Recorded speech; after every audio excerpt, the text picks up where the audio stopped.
Sa pinakadulo ng lalawigan, lampas sa malikabok na kalsadang tila ayaw tapusin ng panahon, matatagpuan ang Baryo Banog. Napapalibutan ito ng malalawak na palayan at tubuhan na sa umaga ay kumikislap sa hamog at sa hapon na may ginuguhitan ng gintong sinag ng araw. Tahimik ang baryo, ngunit sa likod ng katahimikan nito ay naroon ang mga bulong ng pangungutya, ang mga matang mapanghusga at ang mga pusong madaling manliit ng kapwa. Doon nakatira si Mang Ruel, isang payat, maitim sa araw at laging nakayukong magsasaka. Hindi siya nakayuko dahil mahina ang loob. Nakayuko siya dahil iyon ang nakasanayan ng kanyang likod sa buong buhay na pag-aararo at pagtatanim. Ang kanyang mga kamay ay magaspang. Ang mga kuko'y laging may bakas ng lupa at ang kanyang tsinelas ay manipis na sa kakalakad sa pilapil. Mayroon siyang isang anak na lalaki, si Noel.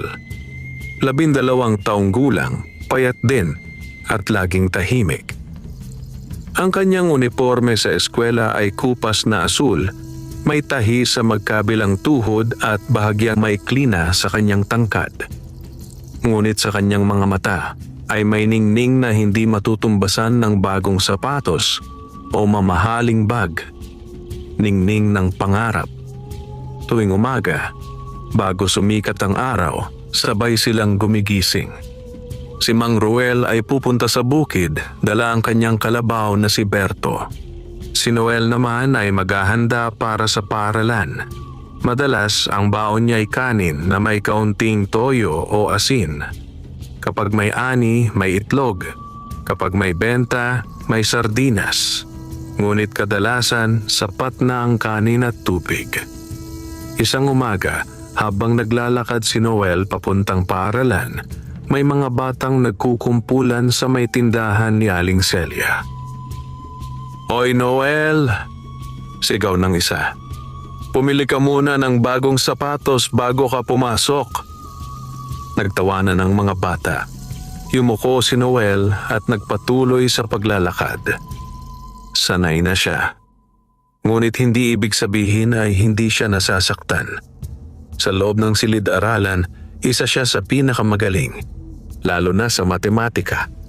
Kapag may mahirap na problema sa pisara, siya ang unang nakakataas ng kamay. Ngunit kahit gaano siya katalino, hindi pa rin iyon sapat upang patahimikin ang mga mapanghusgang bibig. Isang hapon, habang naghahapunan sila ng kanyang ama sa ilalim ng ilaw na degaas, napansin ni Mang Ruel ang katahimikan ng anak. "May problema ba sa eskwela?" tanong niya habang hinahalo ang kanin sa sabaw na malabnaw. Umiling si Noel. "Wala po, tay." Ngunit kilala ni Mang Ruel ang kanyang anak. Alam niyang may bumabagabag dito. Ngunit wala siyang maibigay kundi payo at yakap. "Anak," marahang niyang sabi, "hindi masama ang maging mahirap. Ang masama ay ang mawalan ng pangarap." Tahimik na tumango si Noel. Sa kabilang dulo ng baryo, may mga taong iba ang tingin kay Mang Ruel. Para sa kanila, isa lamang siyang karaniwang magsasaka na walang mararating. Madalas siyang hindi pansinin sa pulong ng barangay. Kapag may usapan tungkol sa puhunan o negosyo, hindi siya isinasali. Wala namang maiaambag yan. Minsang bulong ng isang konsehal. Ngunit sa kabila ng lahat, hindi nagbago si Mang Ruel. Araw-araw, bago sumikat ang araw, nasa bukid na siya. Kahit tirik ang araw o bumubuhos ang ulan, naroon siya. Nag-aararo, nagtatanim, umaasang balang araw ay may aanihin hindi lamang sa lupa, kundi pati sa buhay. Isang gabi, pauwi siya mula sa bukid nang mapansin niya ang isang matandang lalaki sa gilid ng daan. Basang-basa ito sa ulan at tila nanginginig sa lamig. Lumapit si Mang Ruel. "Tay, ayos lang po ba kayo?" Mahinang ngumiti ang matanda. Naligaw ako at wala akong masilungan. Hindi nagdalawang isip si Mang Ruel. Sumama po kayo sa akin. Maliit lang ang bahay namin pero may matutulugan kayo. Sa kanilang kubo, pinahiram niya ng tuyong damit ang matanda at pinaghainan ng mainit na lugaw. Tahimik lamang itong kumain, ngunit ang mga matay tila may lalim na hindi maipaliwanag. Bago matulog, inabot ng matanda ang kamay ni Mang Ruel. "Salamat," sabi nito. "Hindi lahat ng may kaunti ay handang magbigay." Ngumiti si Mang Ruel. "Wala pong anuman. Kung ako ang nasa kalagayan ninyo, sana may tumulong din sa akin." Kinabukasan, maagang nagising si Mang Ruel upang magtungo sa bukid. Ngunit paglabas niya ng bahay, wala na ang matanda. Tanging isang maliit na papel ang naiwan sa mesa. Hindi niya yon agad binasa. Inilagay muna niya sa bulsa at nagpatuloy sa trabaho. Sa paaralan naman, mas lalong naging mabigat ang araw ni Noel. May presentasyon sila sa harap ng klase at kailangan ng visual aid. Ang karamihan ay may makukulay na kartolina at nakaprint na larawan. Si Noel ay may lumang papel na pinagdugtong-dugtong at sulat kamay ang lahat. Habang nagsasalita siya sa harap, may narinig siyang pabulong na tawanan. Ngunit hindi siya natinag. Tinapos niya ang presentasyon ng malinaw at maayos.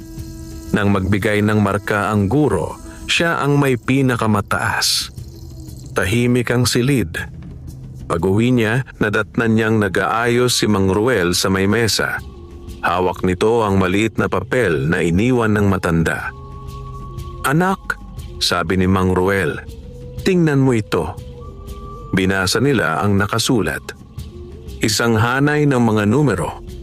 Noel ang unang nagsalita. Para pong numero sa loto. Hindi mahilig tumaya si Mang Ruel. Para sa kanya, ang swerte ay nasa sipag at tiyaga. Ngunit habang hawak niya ang papel, may kakaibang pakiramdam na bumalot sa kanya. Hindi pananabik, kundi isang tahimik na pag-asa. Sa Baryo Banog, ang gabi ay payapa. Ngunit sa maliit na kubo ni Mang Ruel at Noel, may isang mumunting posibilidad na nagsisimulang magningas. Isang pagkakataong maaaring magbago ng kanilang kapalaran o isang pagsubok na magpapatibay lalo sa kanilang puso. Sa labas, marahang umihip ang hangin sa palayan. At sa unang pagkakataon matapos ang mahabang panahon, hindi lamang pagod ang dala ni Mang Ruel sa kanyang pagtulog, kundi isang tanong. Paano kung may inilaan palang higit ang tadhana para sa kanila? Magdamag na hindi nakatulog si Mang Ruel. Hindi dahil sa init o lamig ng gabi, kundi dahil sa maliit na papel na nakapatong sa lumang mesa sa tabi ng kanilang higaan. Ang mga numero ay tila may sariling liwanag sa kanyang isipan. Paulit-ulit niya itong iniisip habang nakahiga sa banig, nakatingin sa bubong na pawid. Sa kabilang dako ng silid, mahimbing na natutulog si Noel. Sa kabila ng lahat ng pangungutya sa eskwela, dala pa rin ng bata ang pag-asa sa kanyang pagtulog. Pag-asang balang araw ay hindi na siya kailangang yumuko tuwing may tatawag sa kanyang pangalan. Nang sumikat ang araw, maagang bumangon si Mang Ruel. Tinimplahan niya ang sarili ng kape na halos kulay tubig sa kamuling hinawakan ng papel. 6 na numero. Tahimik. Walang paliwanag. Habang naglalakad siya papuntang bukid, dala niya ang papel sa bulsa. Ang bawat hakbang sa pilapil ay tila mas mabigat kaysa dati. Hindi siya sanay umasa sa swerte. Ang alam niya lamang ay magbungkal ng lupa, magtanim at maghintay ng ani. Sa tanghali, matapos itali ang kalabaw sa punong mangga, nagpasya siyang dumaan sa bayan. Dalawang sakay ng tricycle mula sa Baryo Banog ang Lotto Outlet. Matagal-tagal na rin siyang hindi napapadpad doon. Sa loob ng maliit na tindahan, may ilan nang nakapila. Mga tindera, driver, at isang guro mula sa kalapit na barangay. Lahat may hawak na tigi-isang papel. Nang siya na ang tumapat sa teller, saglit siyang nagatubili. "Manong, tataya po?" tanong ng babae sa likod ng salamin. Tumango siya at iniabot ang papel. "Ito po." Tiningnan ng teller ang mga numero at inilagay sa sistema. Lumabas ang ticket, manipis, tila walang halaga. Ngunit para kay Mang Ruel, mabigat iyon sa kanyang palad. Pag-uwi niya, nadatnan niyang nag-aaral si Noel sa ilalim ng puno ng bayabas. Lumapit siya at iniabot ang ticket. "Tinay ako," sabi niya. Tumingin si Noel sa kanya. May halong pagtataka at pag-asa. "Talaga po?" "Oo, wala namang mawawala." Ngunit sa loob-loob ni Mang Ruel, alam niyang may nakataya. Hindi lamang pera, kundi ang pag-asang matagal na niyang kinikimkim para sa kanyang anak. Lumipas ang mga araw. Nagpatuloy ang buhay sa Baryo Banog. Ang mga palayan ay unti-unting nagiging ginto sa ilalim ng araw. Ang mga bata ay patuloy sa pagtawa at pangungutya. Ang mga matatanday abala sa usapan tungkol sa presyo ng palay at pataba. Sa eskwela, may anunsyo tungkol sa isang darating na quiz bee sa distrito. Pinili si Noel bilang representante ng kanilang paaralan. "Sigurado ka ba dyan?" bulong ng isang kaklase. "Baka wala kang pamasahe." Ngunit hindi pinansin ni Noel ang salita. Umuwi siyang may dalang balita. "Tay, ako po ang napili." Napangiti si Mang Ruel. "Alam kong kaya mo." Ngunit alam din niyang may bayad ang pagsali. Pamasahe, pagkain, at ilang kailangang materyales. Kinagabihan, habang nagbibilang siya ng kaunting ipon mula sa benta ng gulay, napabuntong hininga siya. Hindi sapat. Nasa mesa ang tiket ng loto. Bukas ang draw. Habang lumalalim ang gabi, tila mas bumibigat ang hangin sa kanilang kubo. Hindi nila napag-usapan ng malinaw ang posibilidad. Ayaw ni Mang Ruel magtanim ng sobrang pag-asa. Ngunit sa katahimikan, pareho silang may iniisip. Kinabukasan, matapos ang maghapong trabaho sa bukid, nagmadali si Mang Ruel pauwi. Sa baryo, may maliit na tindahan na may telebisyon. Doon karaniwang nanonood ang mga tao ng balita at draw ng loto. Nakasiksik siya sa likod ng mga nakatayo. Pawisan, pagod at tahimik. Isa-isang binanggit ng tagapagbalita ang mga numero. Unang numero. Parang tumigil ang tibok ng kanyang puso.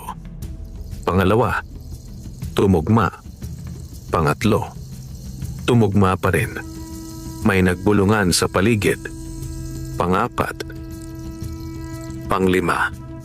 Ang huling numero ay tila bumagsak mula sa langit. Tumugma. Nanginginig ang kanyang kamay habang inilabas ang tiket sa bulsa. Isa-isa niyang tiningnan ang mga numero. Walang mali. Walang kulang. Lahat tumama. Sa loob ng maliit na tindahan, may isang taong napaupo sa bangko. Hindi dahil sa pagod, kundi dahil sa bigat ng sandaling hindi niya inakalang darating. Hindi siya sumigaw. Hindi siya tumalon. Tahimik lamang siyang napayuko. Sa unang pagkakataon, hindi dahil sa pag-aararo o sa pangungutya ng iba, kundi dahil sa bigat ng biyayang dumating sa buhay ng isang magsasakang matagal nang minamaliit. Sa Baryo Banog, Nagsisimula pa lamang ang isang pagbabagong hindi pa nila lubos na nauunawaan. Hindi agad nagsalita si Mang Ruel matapos marinig ang huling numerong binanggit sa telebisyon. Ang paligid ay tila naging malabo sa kanyang paningin. Ang ingay ng mga tao sa tindahan ay parang malayong ugong na lamang. "Pare, tumama ka ba?" tanong ng isang driver na nakasilip sa kanyang ticket. Hindi siya agad nakasagot. Isa-isa niyang muling tiningnan ang mga numero. Hindi siya nagkamali. Lahat ay tugma. Lahat. May biglang sumigaw. Nanalo siya. Tumama ang tiket niya. Sa isang iglap, nag-iba ang tono ng mga tao. Ang dating hindi pumapansin sa kanya ay ngayon nakapaligid na. May mga kamay na pumipisil sa kanyang balikat. May mga matang kumikislap. Hindi sa tuwa para sa kanya, kundi sa posibilidad na baka may mapakinabangan. Ngunit tahimik lamang si Mang Ruel. Maingat niyang tinupi ang tiket at inilagay sa bulsa ng kanyang kupas na polo. Walang bakas ng pagmamayabang sa kanyang mukha, tanging pagkamangha at takot. Takot dahil alam niyang ang biyayang ganito kalaki ay may kasamang responsibilidad.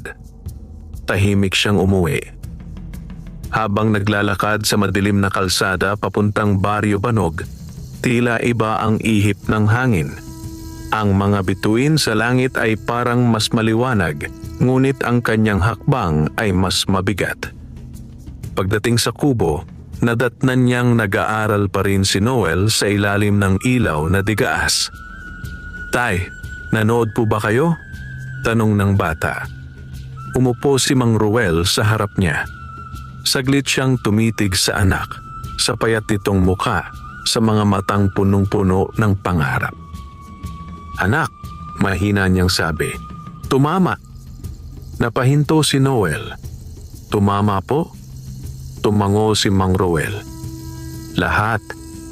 Parang tumigil ang mundo sa loob ng kanilang maliit na kubo. Hindi agad nagsalita si Noel. Unti-unting napuno ng luha ang kanyang mga mata. "Tay, ibig sabihin," sagot ni Mang Ruel, "may pag-asa na tayong makabangon." Hindi sila nagsigawan. Hindi sila nagdiwang ng maingay. Sa halip nagyakap sila ng mahigpit. Parang takot na baka magising at mawala ang lahat. Kinabukasan, mas maaga pa sa karaniwan, ay kumalat na ang balita sa Barrio Banog. Ang mga taong dati hindi man lang bumabati kay Mang Ruel ay ngayon nakatayo na sa labas ng kanilang kubo. May dalang ngiti, may dalang papuri, may dalang pangangailangan. "Ruel, pare, hindi namin alam na ganyan ka pala kaswerte. Ruel, baka naman pwedeng makahiram. Ruel, may proyekto ang barangay." Tahimik lamang siyang nakikinig. Hindi siya sanay sa ganitong atensyon. Ang kubong dati tila walang nakakapansin ay ngayon puno ng yabag at usapan. Sa eskwela, hindi rin nakaligtas si Noel sa balita. "Oy Noel, totoo ba? Mayaman na kayo?" Ang mga batang dati nanlalait ay ngayon nakangiti sa kanya. May ilan pang nag-alok na makisabay pa uwi. Ngunit may kakaiba sa pakiramdam ni Noel. Hindi siya galit. Ngunit ramdam niyang ang pagtrato ng iba ay nagbago hindi dahil sa kung sino siya, kundi dahil sa kung ano ang meron sila. Sa tanghali, tinawag siya ng kanyang guro. "Anak," sabi nito, "narinig ko ang balita. Pero sana hindi magbago ang iyong sipag at pagpapakumbaba." Tumango si Noel. "Hindi po, ma'am." At iyon ang ipinangako niya sa sarili. Samantala, si Mang Ruel ay nagtungo sa opisina sa bayan upang kumpirmahin ang kanyang panalo. Matagal ang proseso. Maraming papeles, maraming pirma. Habang nakaupo siya sa malamig na upuan ng opisina, Napatingin siya sa sarili niyang mga kamay. Magaspang, may sugat, at bakas ang taon ng paghihirap. Hindi niya pinangarap ang marangyang buhay. Ang gusto lamang niya ay hindi na kailangang mag-alala kung may makakain ba bukas. Ang gusto niya ay hindi na marinig ng kanyang anak ang mga salitang nangmamaliit. Nang tuluyang makumpirma ang halaga ng kanyang napanalunan, saglit siyang napapikit. Napakalaki. Sobra sa anumang naisip niyang posibleng mapasa kanya. Sa pag-uwi niya sa Baryo Banog, hindi siya dumiretso sa bahay. Dumaan muna siya sa kanilang palayan. Tahimik niyang tinanaw ang lupang ilang taon niyang inararo. Hindi kita iiwan, bulong niya sa hangin. Dahil alam niyang ang ugat ng kanyang pagkatao ay naroon pa rin sa lupang iyon. Ngunit hindi lahat sa baryo ay natuwa sa balita. Sa kabilang bahagi ng Banog, may ilang nagbulungan. Sigurado bang sa kanya talaga yon? Baka may daya. Bakit siya pa? Ang inggit ay parang usok. Hindi agad nakikita, ngunit unti-unting kumakalat. Sa gabing iyon, habang nakahiga sa kanilang kubo, napansin ni Mang Ruel ang kakaibang katahimikan sa paligid. Hindi na iyon ang simpleng katahimikan ng baryo. May halong pag-usisa. May halong paghihintay. Anak, sabi niya habang nakatingin sa bubong. Hindi lahat ng biyaya ay puro saya. May kasamang pagsubok ang lahat. Handa po ako, Tay, sagot ni Noel. Ngunit hindi pa nila alam na ang tunay na pagsubok ay hindi ang kahirapan, kundi ang pagharap sa mundong biglang nagbago ang tingin sa kanila. Sa Baryo Banog, nagsisimula pa lamang ang ingay ng pagbabagong magpapakita kung sino ang tunay na kaibigan at kung sino ang nakangiti lamang dahil sa pera. Hindi nagbago ang anyo ng kanilang kubo kinabukasan, ngunit nagbago ang paraan ng pagtingin dito ng mga tao. Ang dating simpleng bahay na pawid at kawayan ay ngayon tila isang kayamanang dapat bantayan. May mga dumadaan na kunwari napapadaan lamang, ngunit ang totoo'y nagmamasid. Maagang nagising si Mang Ruel. Sanay ang kanyang katawan sa oras ng pagsikat ng araw. Kahit milyonaryo na siya sa papel, magsasaka pa rin ang kanyang diwa. Tahimik siyang lumabas at tinanaw ang palayan sa di kalayuan. Ang hangin ay sariwa. Ang hamog ay kumikislap sa mga dahon ng palay. Walang nagbago sa lupa. Ngunit sa puso niya, may mabigat na responsibilidad na hindi niya palubos maintindihan. Sa loob ng bahay, abala si Noel sa paghahanda para sa eskwela. Pareho pa rin ang kanyang uniforme. Pareho pa rin ang lumang bag. Tay, maingat na sabi ng bata, kailangan ko pa rin pong pumasok. Di ba? Napangiti si Mang Ruel. Mas lalo kang papasok, anak. Ang pera ay pwedeng maubos. Ang kaalaman, hindi. Tumango si Noel at umalis. Sa daan, mas marami ang bumati sa kanya. May mga batang dati hindi siya pinapansin na ngayon ay nakikisabay sa kanyang paglalakad. Libre mo naman kami pag yumaman ka lalo, biro ng isa. Ngunit sa likod ng ngiti ni Noel, may pag-iingat. Natutunan niya agad na ang pagbabago ng trato ng tao ay hindi palaging tanda ng tunay na pagkakaibigan. Samantala, sa barangay hall ay may pulong na ipinatawag. Malaking biyaya ito para sa Baryo Banog, sabi ng kapitan habang nakatingin kay Mang Ruel. Maaari tayong magpatayo ng bagong covered court o kaya'y magpaayos ng kalsada. Maraming sumangayon, maraming nagmungkahi. Tahimik lamang si Mang Ruel habang nakikinig. Hindi siya sanay magsalita sa harap ng maraming tao. Ngunit alam niyang kailangang maging malinaw ang kanyang paninindigan. Kapitan, marahan niyang sabi, handa po akong tumulong. Pero gusto kong pag-isipan muna ng mabuti. Hindi ko po ito pinaghirapan mag-isa. Regalo ito ng Diyos. At ayokong masayang. May ilang napakunot ang noo, may ilan ding tumango. Pag uwi niya, nadatnan niyang may 2 lalaki sa labas ng kanilang kubo, mga negosyanteng mula sa bayan. Sir Ruel, nakangiting bati ng isa. May alok po kaming investment, sigurado at mabilis ang tubo. Pinakinggan niya ang paliwanag. Malalaking salita, matataas na pangako. Ngunit may kung anong bumubulong sa kanyang loob na mag-ingat. Salamat, sagot niya ng mahinahon. Pero hindi po muna ako magdedesisyon. Hindi nagustuhan ng dalawa ang sagot, ngunit ngumiti pa rin sila bago umalis.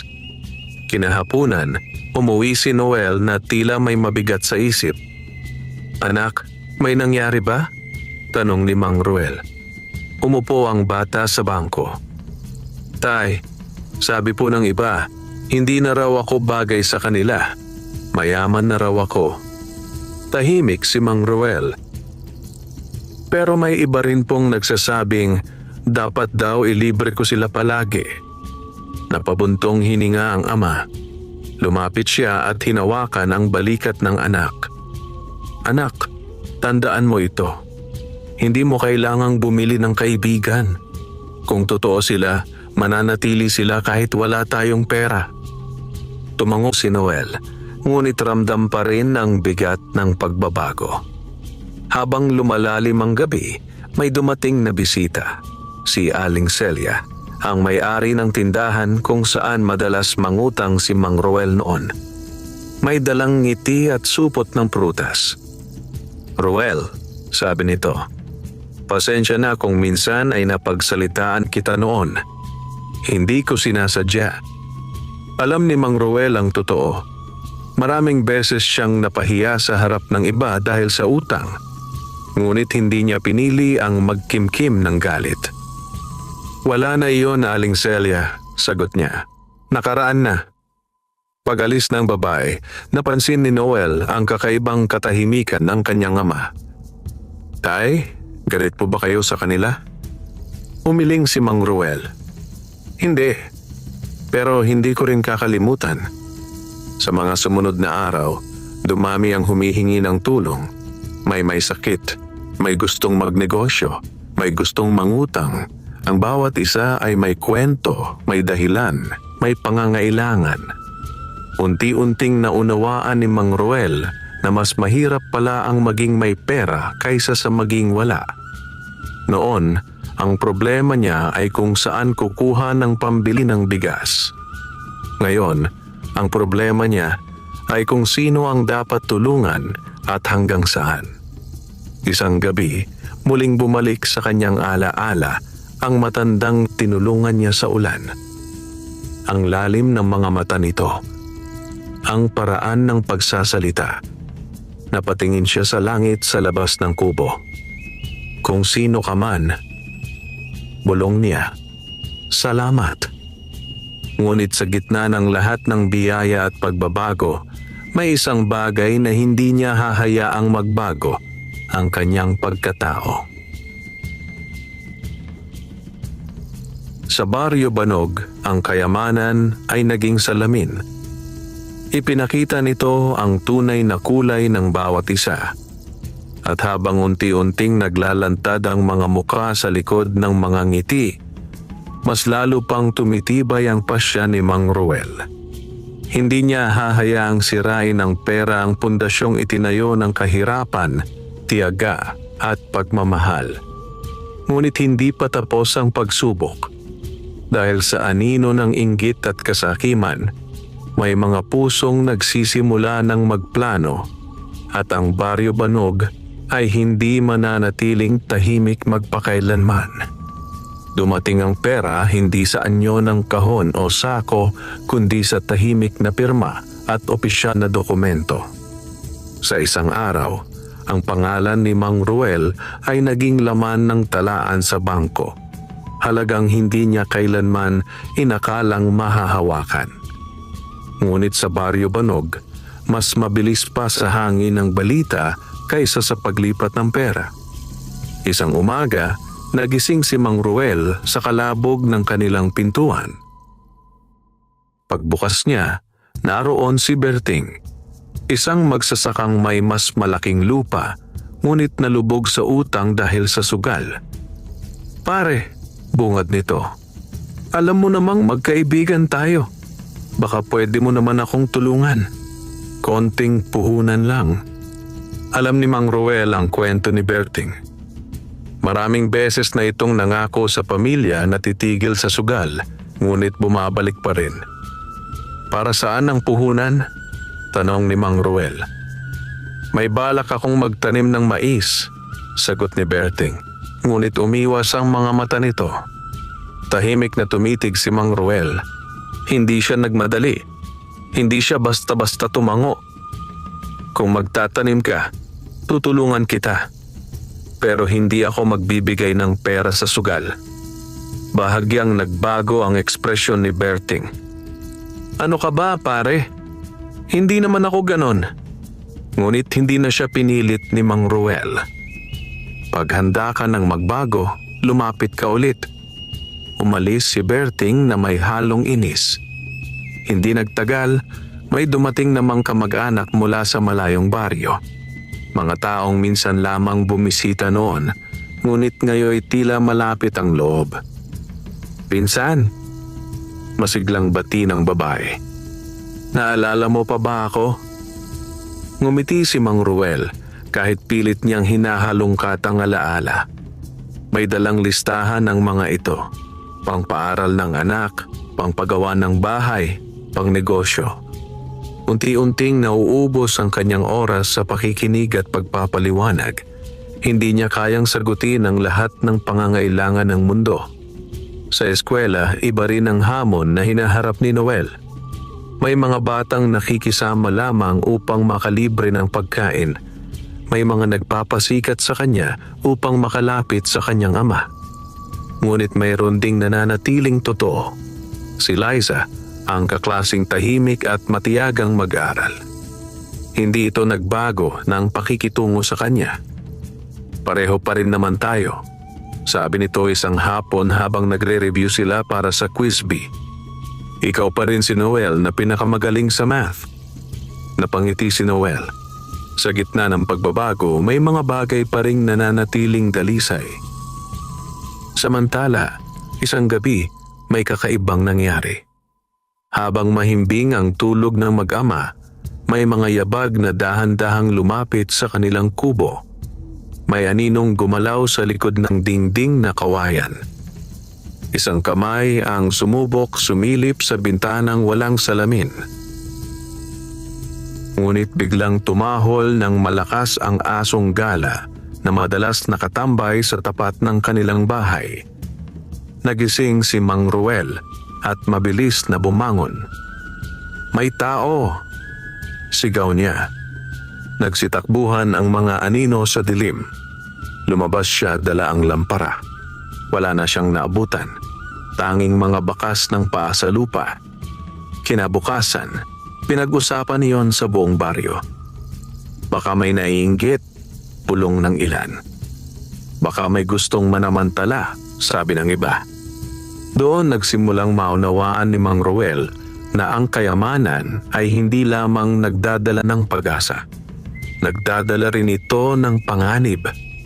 Nagpasya siyang ilipat muna sa bangko ang malaking bahagi ng pera at magpagawa ng mas matibay na bahay. Hindi marangya, kundi ligtas. Ngunit may isang bagay siyang mas pinagtuunan ng pansin.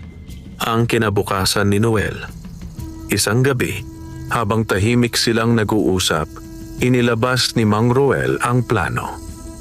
"Anak, gusto kong pag-aralin ka sa mas maayos na paaralan sa bayan." Nagulat si Noel. "Iiwan ko po ang Baryo Banog?" "Hindi iiwan. Lalawak lang ang mundo mo." Napayuko si Noel. Mahal niya ang baryo kahit minsan ay masakit ang alaala. Doon siya lumaki. Doon siya natutong mangarap. Ngunit alam niyang may mas malaking oportunidad sa labas. Sa mga sumunod na araw, may mga taong hindi natuwa sa mga desisyon ni Mang Ruel. lalo na ang mga umaasang basta na lamang siya magbibigay ng pera. Isang hapon, nadatnan niyang may nakasulat sa pader ng kanilang bakod na kawayan. Madamot. Saglit siyang napatigil. Pinagmasdan ng salitang tila may lason. Lumabas si Noel at nakita rin iyon. Tay! Kumuha si Mang Roel ng timba at basahan. Tahimik niyang binura ang sulat. Anak, sabi niya habang nakikiskis, mas mabuting tawaging madamot kaysa maging mangmang sa paggamit ng biyaya. Ang bawat galaw ng kanyang kamay ay tila simbolo ng kanyang paninindigan. Hindi niya hahayaang kontrolin ng takot o ng opinyon ng iba ang kanyang mga desisyon. Sa Baryo Banog, nagsisimula ng umusbong ang linya sa pagitan ng tunay na nangangailangan at ng gustong makinabang. At sa gitna ng lahat, mas lalong tumitibay ang loob ni Mang Roel. Ngunit ang mga aninong nakita sa dilim ay hindi basta nawawala. Sila ay naghihintay lamang ng tamang sandali. Ilang linggo matapos ang insidente sa gabi, nagsimula nang umusad ang mga plano ni Mang Roel. Hindi marangyang bahay ang ipinagawa niya, kundi isang maliit ngunit matibay na tahanan na yari sa hollow blocks at yero. May bintanang may rehas at pintuang may maayos na kandado. Hindi iyon simbolo ng kayabangan, kundi ng pag-iingat. Sa Baryo Banog, hindi lahat ay natuwa sa pagbabago. May mga nagsabing nag-iiba na raw ang ihip ng hangin sa pamilya ni Mang Roel. May mga nagsabing nagiging mataas na raw ang tingin nila sa sarili. Ngunit sa loob ng bagong bahay, pareho pa rin ang amoy ng sinaing sa umaga at pareho pa rin ang tunog ng lumang orasan sa dingding. Isang hapon, dumating ang sulat mula sa paaralan sa bayan. Tanggap si Noel sa isang pribadong akademya na kilala sa mahigpit na pamantayan at mahusay na pagtuturo. Tahimik na binasa iyon ni Mang Roel bago iniabot sa anak. Handa ka na ba? Tanong niya. Hindi agad nakasagot si Noel. Pinagmasdan niya ang palayan sa labas ng bintana. Doon siya natutong mangarap. Doon siya nasaktan. Doon siya tumatag. Opo, marahan niyang sagot. Para sa atin. Ang unang araw sa bayan ay tila ibang mundo. Mas malalaking gusali. Mas maraming tao. Mas maingay ang kalsada. Sa loob ng akademya, napansin agad ang kaibahan ni Noel. Maayos na ang kanyang uniforme, bago ang sapatos, ngunit may dala pa rin siyang kababaang loob na hindi natutunan sa pera. May ilang kaklase ang nagtanong kung saan siya galing. Sa Baryo Banog, sagot niya ng diretso. May ilan na napangiti. May ilan ding tila walang pakialam. Ngunit sa unang pagsusulit sa matematika, muling napatunayan ni Noel ang kanyang galing. Nang isa-isa nang ibalik ang papel, siya ang may pinakamataas na marka. Unti-unting nagbago ang tingin ng mga kaklase. Hindi dahil sa pera, kundi dahil sa kakayahan. Samantala, si Mang Roel ay nanatili sa baryo. Araw-araw pa rin siyang pumupunta sa bukid. Hindi niya ipinagbili ang lupa. Sa halip, bumili pa siya ng karagdagang ektarya upang mabigyan ng trabaho ang ilang magsasakang walang mapasukang hanap buhay. Mas mabuti nang magtrabaho kaysa manghingi, madalas niyang sabihin. Ngunit hindi nawala ang inggit. Isang gabi, habang binibilang niya ang mga dokumento ng lupa sa mesa, may kumatok ng malakas sa pintuan. Pagbukas niya, naroon si Berting, kasama ang dalawa pang lalaki. Roel, matigas ang tono nito. Naririnig namin na bumibili ka ng lupa sa paligid. Baka naman pwede kaming isama sa negosyo. Pwede naman, sagot ni Mang Roel ng mahinahon. Kung handa kayong magtrabaho. Nagkatinginan ng tatlo. Hindi ganon ang ibig naming sabihin. sabi ng isa. Baka naman pwede mong ipahawak sa amin ang puhunan. Kami na ang bahala. Alam ni Mang Ruel ang ibig sabihin noon. Tahimik siyang tumayo ng tuwid. Hindi ako nagpapautang para sa haka-haka. Kung may plano kayo, ilatag ninyo ng maayos. Hindi nagustuhan ng mga lalaki ang sagot. Umalis silang may bakas ng sama ng loob. Sa bayan, unti-unti ring nararamdaman ni Noel ang bigat ng bagong mundo. May mga kaklasing may kotse ang magulang. May mga bakasyong ipinagmamalaki. May mga bagay na hindi niya kailanman naranasan. Isang araw, tinanong siya ng isang kaklase, "Kung mayaman ka na, bakit hindi ka magyabang?" Ngumiti si Noel. "Hindi ko naman pinaghirapan ng pera, pero pinaghirapan ko ang pag-aaral." Tahimik ang sagot, ngunit may lalim. Sa paglipas ng mga linggo, mas naging malinaw kay Mang Ruel na ang tunay na pagbabago ay hindi ang pagdami ng pera, kundi ang paglawak ng pananaw. Nagpatawag siya ng pagpupulong sa barangay. Hindi upang ipagyabang ang kayamanan, kundi upang maglatag ng plano. "Magtatayo tayo ng kooperatiba," sabi niya, "para sa mga magsasaka. Hindi limos, hindi utang, kundi puhunan na may malinaw na kasunduan." May mga sumang-ayon, may mga nagduda. Ngunit may ilan ding unang beses nakaramdam ng pag-asa. Sa gabing iyon, habang nakaupo siya mag-isa sa labas ng bahay, napatingala siya sa langit. Ang mga bituin sa itaas ay pareho pa rin ng dati. Tahimik, matatag, at hindi nagbabago. Napangiti siya. Maaaring nagbago ang estado niya sa buhay, ngunit ang kanyang pinanggalingan ay nananatiling gabay. At sa bawat hakbang na ginagawa niya, alam niyang hindi lamang ito para sa sarili, kundi para sa anak na patuloy na lumalaban sa bagong mundo at para sa baryong minsan siyang minamaliit. Ngunit habang tumitibay ang kanyang posisyon sa Baryo Banog, mas lalo ring umiigting ang galaw ng mga pusong hindi kontento. Dahil hindi lahat ay handang tanggapin na ang dating nakayuko ay ngayon nakatayo ng tuwid. Habang unti-unting umuusad ang mga plano ni Mang Ruel para sa kooperatiba, mas lalong nagiging malinaw ang hati sa Baryo Banog. May mga magsasakang lumalapit ng may pag-asa sa mata. Dala ang simpleng pangarap na makabayad ng utang at magkaroon ng mas maayos na ani. Ngunit may ilan ding nakamasid lamang sa gilid, tila naghihintay ng pagkakamali. Sa unang pagpupulong ng kooperatiba, dumalo ang mahigit 20 magsasaka. Sa ilalim ng lumang punong acacia, ipinaliwanag ni Mang Ruel ang layunin. "Hindi ito bigay," sabi niya. "Ito ay tulong na may pananagutan. Kung kikita ang ani, babalik ang puhunan upang makatulong sa susunod." Tahimik ang karamihan.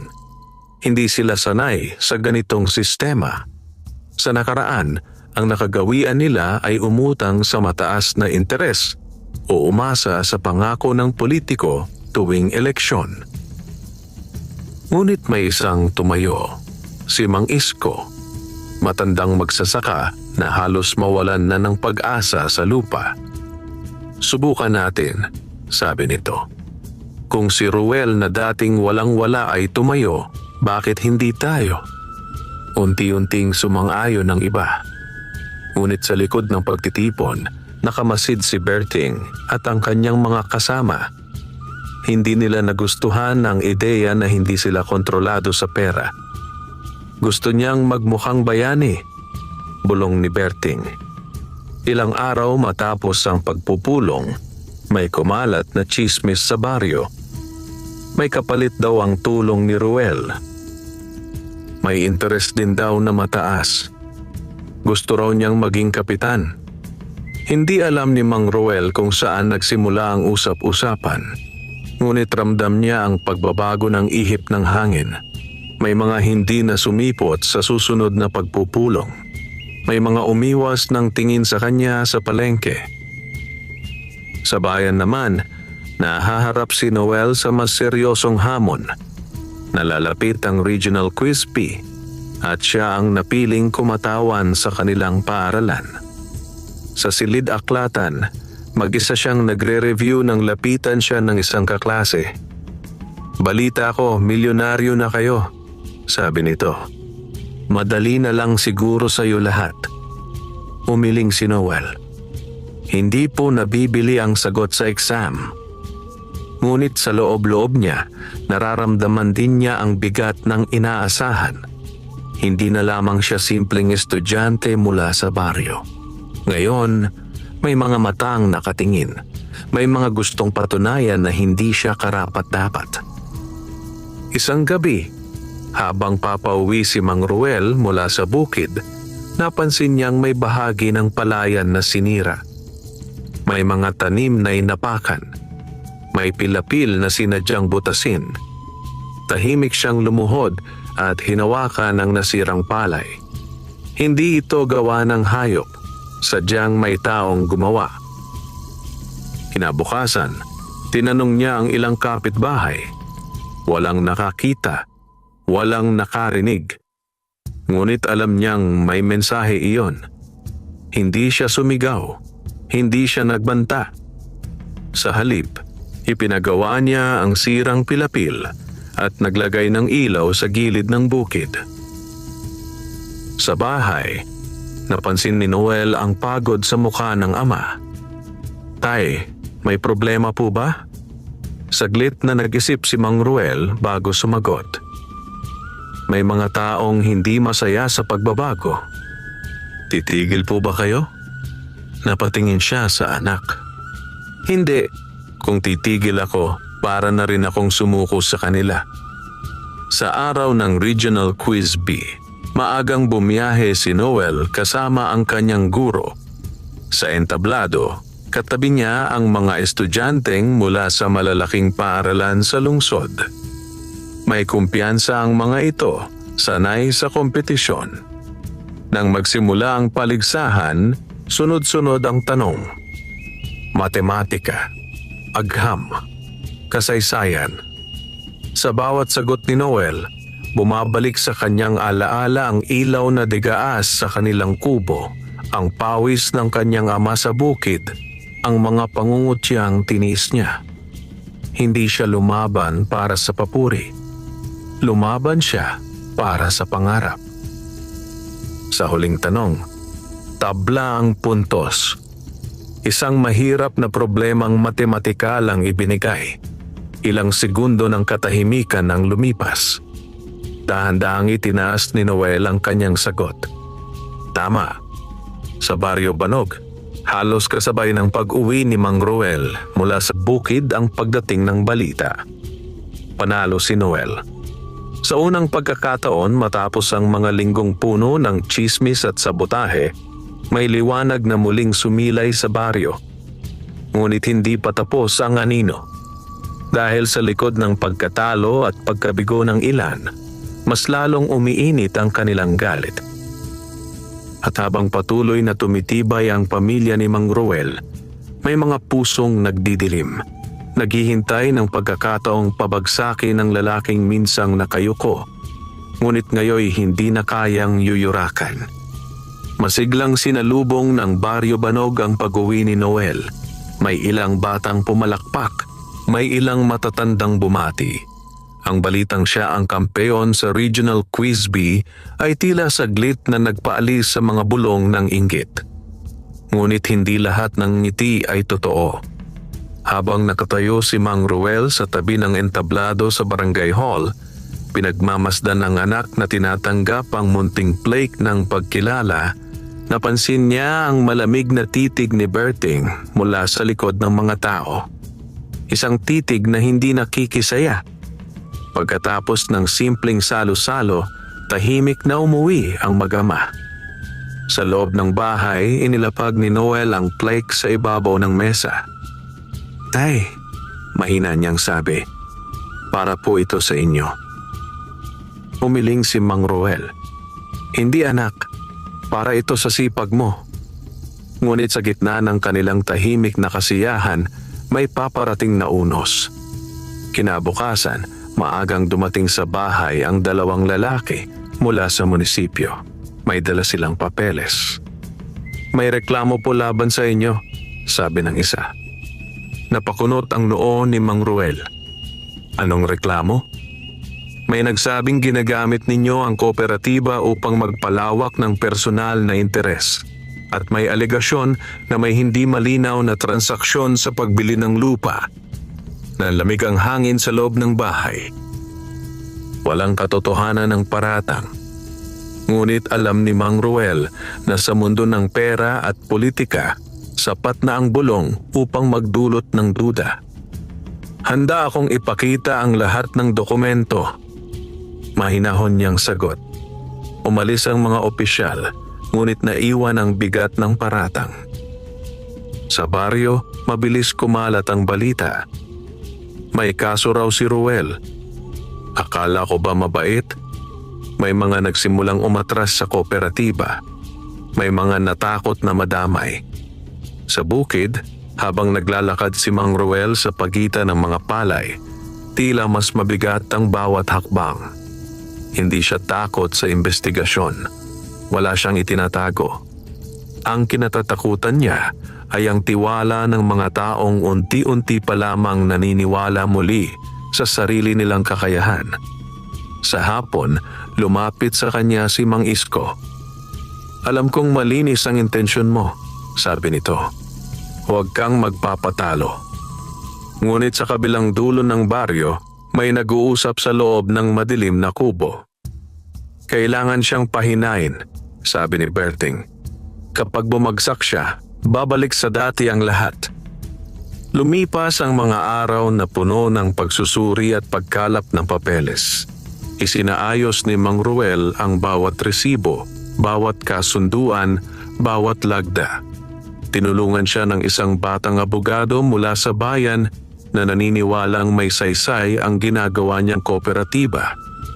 Samantala, sa paaralan, napansin ni Noel ang pagbabago sa pakikitungo ng ilang kaklase. May kaso raw ang tatay mo, bulong ng isa. Baka kaya kayo yumaman?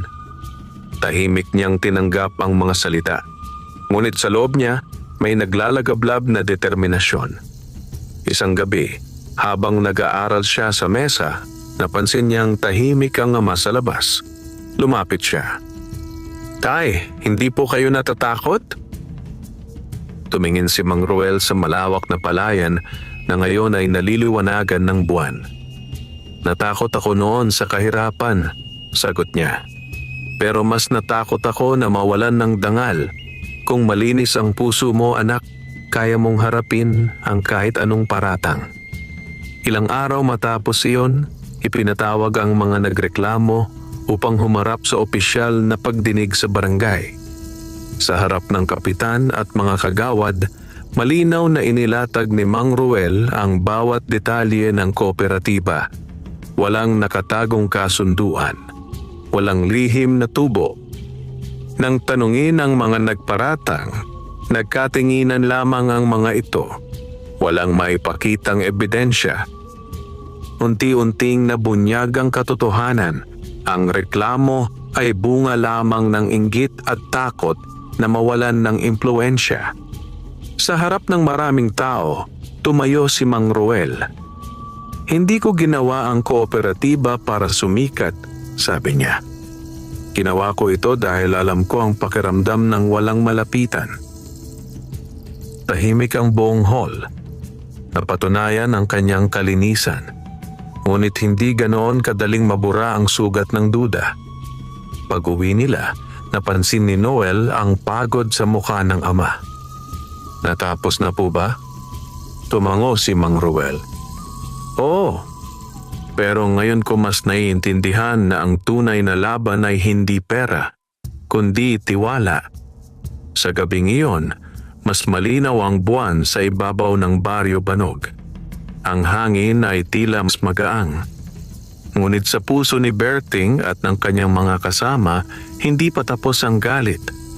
Dahil ang taong nabigo sa paninirang puri ay maaaring mas maging mapanganib. At habang patuloy na tumitindig si Mang Ruel sa gitna ng unos, mas lalo ring lumalalim ang hukay na hinuhukay ng kanyang mga kalaban. Hukay na maaaring sila rin ang tuluyang mahulog. Matapos mapatunayang walang basehan ang reklamo laban kay Mang Ruel, tila saglit na tumahimik ang Baryo Banog. Ang mga taong nagduda ay muling lumapit, may dalang paghingi ng paumanhin o kaya'y kunwaring walang nangyari. Ngunit hindi na ganoon kadaling ibalik ang tiwala. Sa loob ng kooperatiba, mas naging maingat si Mang Ruel. Lahat ng transaksyon ay isinulat, nilagdaan at ipinaskil sa bulletin board ng barangay hall. Walang lihim, walang palihim. Mas mabuti nang malinaw ang lahat, sabi niya sa mga kasapi. Para walang puwang ang tsismis, unti-unting bumalik ang mga umatras. Nakita nila ang unang bunga ng pagtutulungan. Mas mataas na presyo ng ani dahil sabay-sabay silang nagbenta. Mas mababang gastos sa pataba dahil maramihang pagbili. Ngunit habang tumitibay ang kooperatiba, mas lalong nababawasan ang impluensya ni Berting. Isang hapon, may isang kabataang lalaki ang lumapit kay Mang Ruel. Anak ito ng isa sa mga dating kasamahan ni Berting.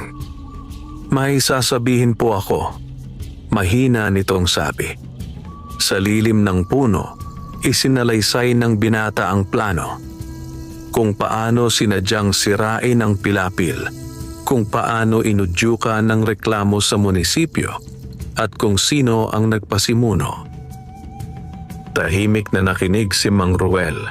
Wala siyang galit sa mukha, ngunit may lungkot sa kanyang mga mata.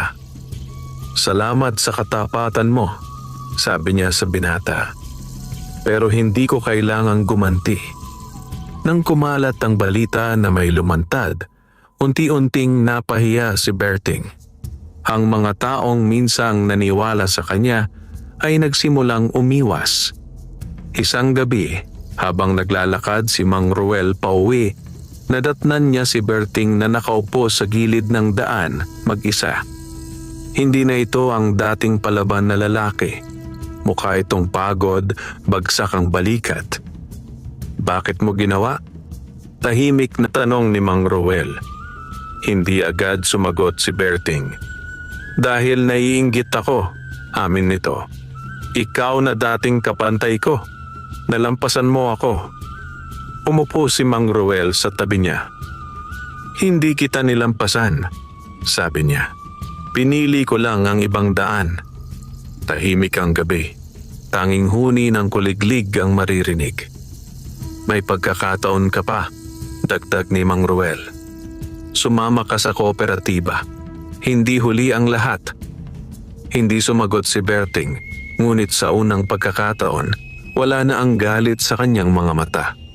Samantala, sa bayan, nalalapit na ang pambansang kompetisyon na sinalihan ni Noel. Mas mataas ang antas, mas mahirap ang laban. Ngunit sa bawat gabing nag-aaral siya, naroon ang imahe ng kanyang ama sa bukid.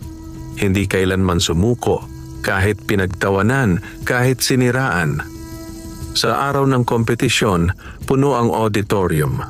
Iba't ibang paaralan mula sa buong rehiyon ang kalahok. Sa unang bahagi, nanguna si Noel. Ngunit sa huling round, isang tanong sa agham ang muntik niyang ikalito. Ilang segundo ng katahimikan. Naalala niya ang mga gabing nag-aaral sa ilalim ng ilaw na degas. Naalala niya ang pawis ng ama. Naalala niya ang salitang madamot na isinulat sa kanilang pakod. Dahan-dahan niyang binigkas ang sagot. Tama. Sa Baryo Banog, muling sumiklab ang balita ng panalo. Hindi na lamang ito tagumpay ng isang bata. Ito ay patunay na ang pangarap ay hindi limitado ng pinanggalingan. Pag-uwi ni Noel, sinalubong siya ng buong baryo. Hindi lamang ng mga sumusuporta, kundi pati ng mga minsang nagduda. Sa harap ng mga tao, tumayo si Mang Ruel. Ang tagumpay ng anak ko ay hindi dahil sa pera, sabi niya. Ito ay bunga ng sipag, tiwala at hindi pagsuko. Sa gilid ng karamihan, naroon si Berting. Tahimik. Nakatingin. Unti-unting nag-iba ang ihip ng hangin sa Baryo Banog. Ang mga maskarang isinusuot ng ilan ay nagsimulang malaglag. Ngunit alam ni Mang Ruel na ang tunay na pagbabago ay hindi nangyayari sa isang gabi lamang. Kailangan itong patuloy na alagaan, katulad ng palay na hindi basta namumunga ng walang tiyaga.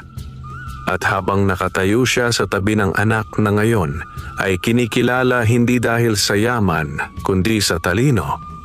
Naunawaan niyang ang pinakamahalagang ani sa kanyang buhay ay hindi pera, kundi dangal. Lumipas ang mga buwan at ang Baryo Banog ay hindi nakatulad ng dati. Ang mga palayan ay mas maayos ang patubig. Ang mga magsasaka ay hindi na basta-basta pumipirma sa pautang na may mataas na interes. May kooperatiba na nagbibigay ng malinaw na sistema. May talaan, may pananagutan, may tiwala. Hindi ito nangyari sa isang iglap. Maraming pagtatalo, maraming pagdududa. Ngunit unti-unti natuto ang mga tao. Si Berting, matapos ang mahabang katahimikan, ay tuluyang lumapit kay Mang Ruel isang umaga. Wala nang galit sa kanyang mukha, wala nang yabang. Kung tatanggapin mo pa, sabi niya, gusto kong magsimulang muli. Matagal siyang tiningnan ni Mang Ruel. Hindi bilang kalaban, kundi bilang kapwa magsasaka na minsang nadala ng inggit. Simula tayo sa lupa, sagot niya. Hindi sa pera. At doon nagsimula ang unti-unting pagbabago ni Berting. Hindi dahil napahiya siya, kundi dahil binigyan siya ng pagkakataon. Sa bayan, mas lalo pang lumawak ang mundo ni Noel. Nakakuha siya ng scholarship mula sa isang universidad na nakapansin sa kanyang mga tagumpay. Ang batang minsang pinagtawanan dahil sa kupas na uniforme ay ngayon kinikilala sa talino at disiplina. Ngunit sa kabila ng mga oportunidad, hindi siya nakalimot sa Baryo Banog. Tuwing bakasyon, bumabalik siya upang tumulong sa kooperatiba. Nagtuturo ng simpleng bookkeeping sa mga kabataang anak ng magsasaka. Itinuturo niya na ang edukasyon ay hindi lamang para sa sarili, kundi para sa komunidad. Isang hapon, habang magkasabay silang naglalakad ni Mang Ruel sa Pilapil, pinagmamasdan ang ginintuang palay na handa ng anihin na pangiti ang ama. Anak, sabi niya, akala ko noon ang pinakamahalagang ani ay palay. Tumingin si Noel sa malawak na bukid. Hindi po ba? Umiling si Mang Ruel. Ang tunay na ani ay ang respeto at ang tiwalang naibabalik sa sarili. Tahimik silang naglakad. Ang hangin ay mahinahong dumadampi sa kanilang balat, dala ang amoy ng hinog na palay. Hindi naging perpekto ang kanilang paglalakbay. May mga sugat na iniwan ng paninirang puri. May mga alaala ng pangungutya na hindi agad mabubura. Ngunit sa bawat pagsubok, mas naging malinaw kung sino sila. Hindi sila yumaman upang magmalaki. Yumaman sila upang magtayo. Yumaman sila upang magbigay ng pagkakataon, hindi lamang sa sarili, kundi sa iba. Sa isang pagtitipon sa baryo, muling tumayo si Mang Ruel sa harap ng mga tao. Hindi na siya ang lalaking laging nakayuko. Hindi na siya ang magsasakang minamaliit. Ngunit hindi rin siya naging taong mapagmataas. Ang pera, sabi niya, ay parang ulan. Kapag inipon mo lang, mabubulok. Kapag pinadaloy mo, may tutubong bago. Tahimik ang lahat. Sa likod niya nakatayo si Noel. Matangkad na, mas may kumpiyansa, ngunit dala pa rin ang kababaang loob na itinuro ng kahirapan. Sa Baryo Banog, ang pagbabago ay hindi lamang nasusukat sa mga bagong bubong o sa mas maayos na daan. Nasusukat ito sa paraan ng pagtingin ng tao sa kapwa. Hindi na basta hinuhusgahan ng isang magsasaka batay sa suot o sa laman ng bulsa. Dahil natutunan nila na ang taong laging nakayuko ay maaaring nag-iipon lamang ng lakas upang balang araw ay tumayo ng tuwid.